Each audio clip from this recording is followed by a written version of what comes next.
BMWs are built for drivers. They have excellent road feel, you sit in the car, great control, just a blast to drive, you just fit in it real well. It just goes around the corners intuitively. Well, you know, I guess it all leads back to the M1, the faded Pro Car Series. After that, they went into racing the sedans and then into the 6 Series. And then at one point they decided, well, we needed to come up with a new concept for the then coming 80s DTM Touring Car Championship.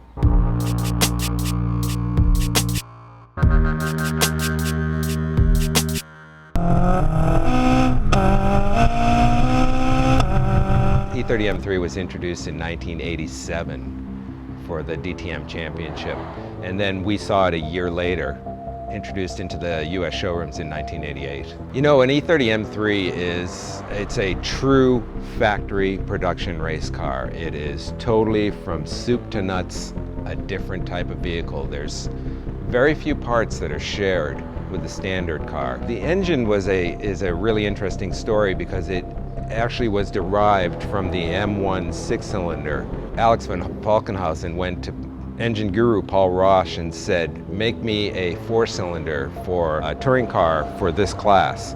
And they actually cut out 2 cylinders in the M1 engine, and so began the legend of the S14. As far as BMW goes, it was the true production race car. You could just go out and buy it, take it to the track, and win your class easily. The car was originally designed to compete against Mercedes and their 190e 2.3 16 and the Audi Quattro cars.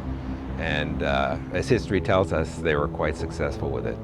Well, you know, it's a dream to own one. When they first came out, it wasn't a real popular car. It was fairly expensive. It was powered by a 4-cylinder. It had these flares. They sat on showrooms forever and ever. And finally, eventually they were scooped up and people realized, well, this is a pretty special car.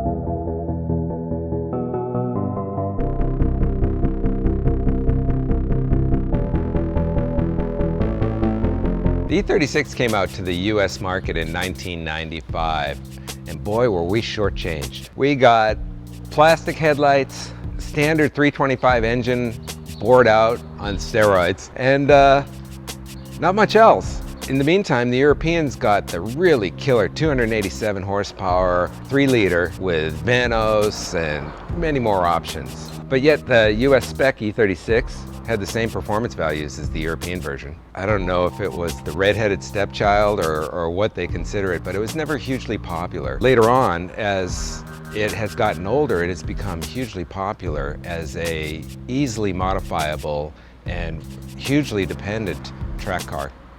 Performance is pretty acceptable. It's not a world beater. They make pretty good horsepower, pretty good torque, but the combination works really well on track.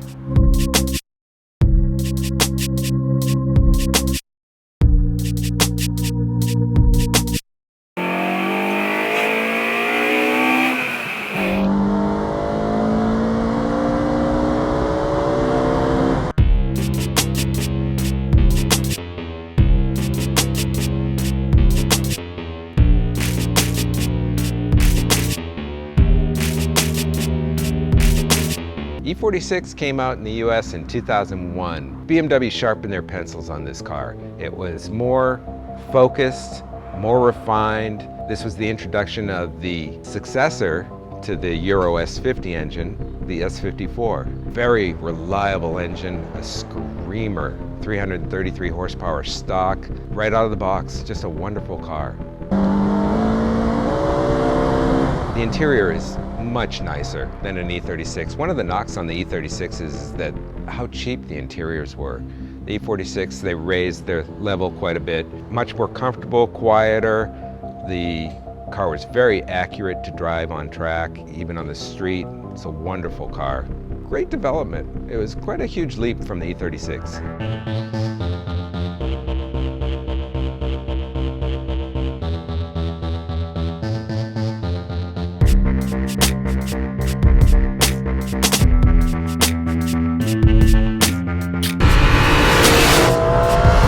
E90 came out in 2007. It's more towards the luxury side, the easier to drive side, a little bit heavier, but it had a wonderful V8 that just made up for everything. Well, by this time, you've got Audi and Mercedes, or should I say Mercedes and Audi, hot on BMW's heels. Audi with their RS6, Mercedes with their AMG cars. You've got some serious competition at this point. I'd have to say the best feature about the new M3 is the S65 V8. That thing sings a beautiful song. Well, you know, there's been a lot of talk about the 1M being the successor to the M3, and in many aspects it is, but I don't think there'll ever be a successor to the E30 M3 ever. There's a huge excitement coming out about the new F30 M3, and we're all looking forward to the introduction of it. It's going to be turbocharged 6-cylinder and should be pretty interesting. Should be able to fill the niche between gas mileage, performance, and handling.